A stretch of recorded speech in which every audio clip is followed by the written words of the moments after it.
Hi everyone, it's Anna here from simplenewzealand.com, and in today's quick video we are going to be discussing how much money do you need to move to New Zealand. Because moving to a new country it's always costly, and New Zealand is in particular costly because have you seen the map? It's far away from where you are.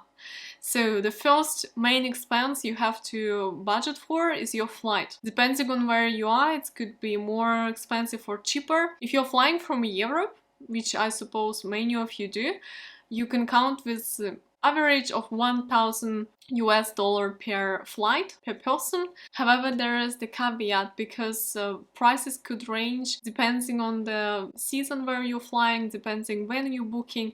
So the earlier you book, the lower the season you fly into New Zealand, the lower the price is. You have to know that the high season for New Zealand is summer, and summer here is from December to March. This is the most expensive time to fly, and it's also the time when I flew here in February. But also for me it was a disaster because I booked the flight 2 days before I was flying, and I booked the wrong date, wrong time, and I had to rebook my flights, and in total it's costed me around 3,000 euro because I'm still counting my expenses in euro, so it's like $6,000 New Zealand dollars just to get here, just to fly in. I was like, oh my god, either I just cancel my trip because I booked the wrong time, or I go visit and I rebook flights.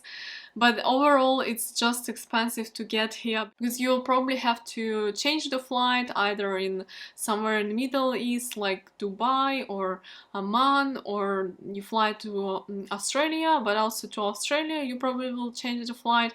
So generally you will have to make 2 stops to change the flight if you fly from Europe, and it adds up on time and it adds up on money. For me it took 26 hours flying here. It was tough, expensive, but exciting. So your flight is the first expense you will encounter when you're moving to New Zealand, and I will suggest to budget at least $1,500 US dollars for your flight because it can be very surprising when you get your visa and you will book your flight. Don't book your flight before you have a visa, and most probably you will book your flight shortly before departure, and it would be expensive. That's what happens to most people like me, like you, and everyone who just gets their visa and ready to fly in.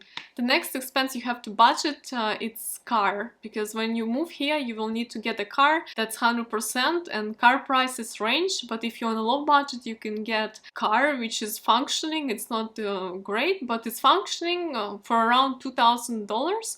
Here I'm talking about New Zealand dollars, and in the coming expenses I'm gonna be talking New Zealand dollars, so please convert to your currency. Car starting from 2,000, and average car would cost you up to $10,000, but you can get of course a better car, so it's all up to you, your budget and how much you want to spend. Basically that's the must-have. Also if you are not moving to Auckland, and depending on where you want to live, because even in Auckland it might be difficult to live somewhere without a car, so just keep it in mind. So for a car you also need to pay for insurance. It can range from $400 to $700 per year. I have paid almost $800, $750 or something, because I have a comprehensive insurance, so it depends on what coverage you want. And then you just have a fuel to cover, and the fuel is pretty affordable here, between $2 to $3 per liter. So we covered flight, you got your car, now of course you have to find a place where to live. And this is the most challenging part of moving to New Zealand, because there are not enough houses and there is high competition for houses. If you want to rent a long term, you have to compete with other applicants. You have to present references from your previous landlords or from your employer. You also have to have a job to be like a good-looking candidate. Maybe you are a family or you're a couple, because landlords prefer couples and families to singles. Like I am pretty much struggling because I don't have a job here. I'm living out from my savings and my online income, and I'm single, and it's just like people don't want to rent someone like you. So like made up your CV and apply for several houses and hopefully you will get one, but it's not possible to rent something before you come here. You really need to come and then look from here, and then you will go to viewings to visit houses because people are not willing to rent someone from abroad who's just wanting to rent online, you know, to sign a contract online, because it's quite rare that agents or landlords will go through this. You might have a luck, you might rent a house already before you move in to New Zealand, but it's very rare. So expect to come here to book Airbnb and to look for a place in a city where you want to live. So this is how most people do. For this, you will probably book an Airbnb for 1 month. Airbnb prices range. So one of the most difficult areas for renting and housing is Otago, Queenstown Lakes area. The competition is severe and it's very difficult to find something, and it's very expensive. Rents could be as expensive as $1,000 and more per week. While in Auckland or in Wellington, you can pay about $500 per week for a house.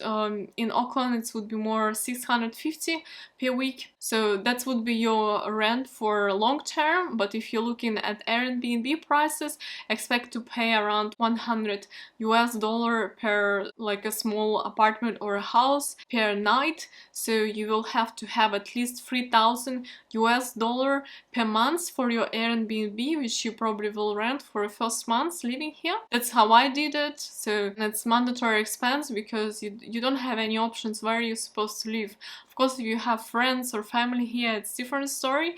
But otherwise, most people just do Airbnb and then they look for a long-term rent while here already on the ground. So budget $3,000 for your Airbnb, $3,000, and also budget for your long-term rent, which would be between $500 to $750, $800 per week for a house, plus bond. So every landlord or every agency will take a bond, which is a deposit, and it's just one rent or sometimes two rents, which they put into their bank account and they will hold it. And if when you move out you did something to the house, there are some damages, they will just deduct a particular amount from the bond.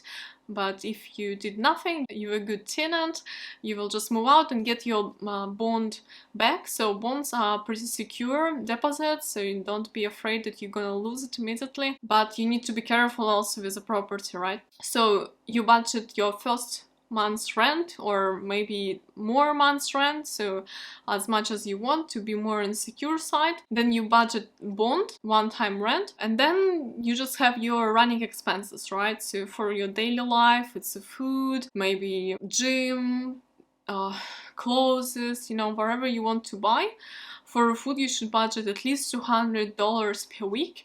This is about $800 to $1,000 per month. Gym here costs between $100 to $120 per month. And mobile data, you also need to, of course, to have a mobile data. It's about $25 to $30 per month for just 2 GB of data. It's just enough to call, to message in WhatsApp, check Instagram.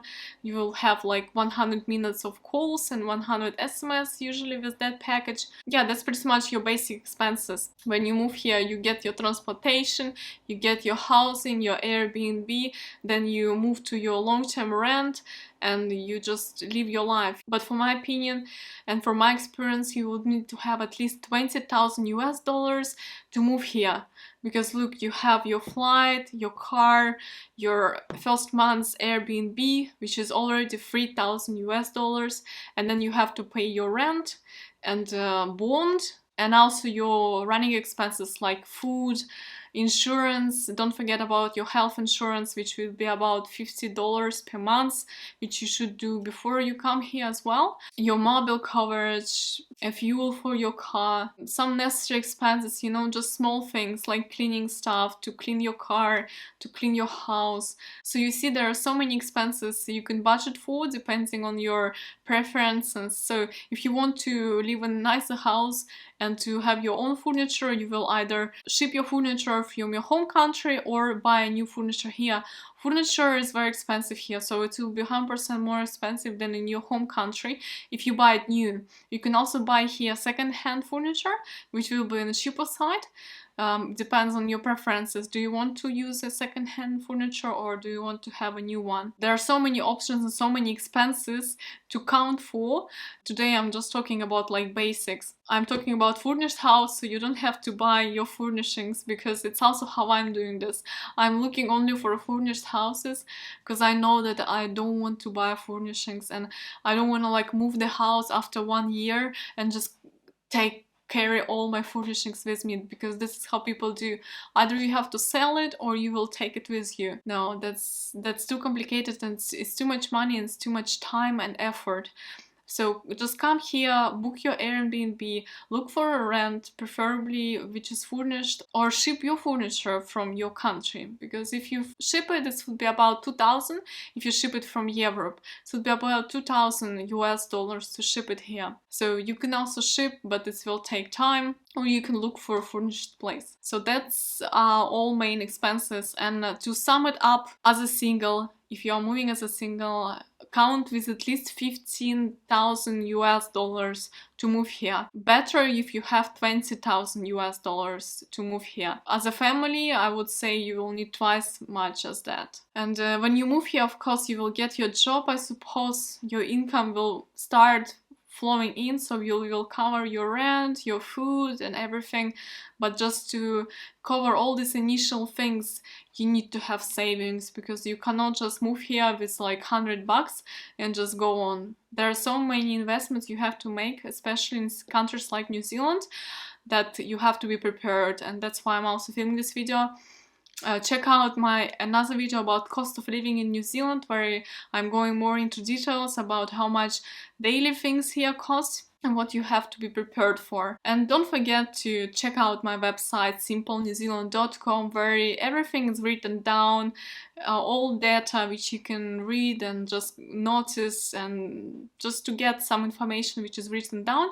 And that's why I have a website and I have a YouTube channel where I'm sharing my experience and experience from others. And I will see you next video.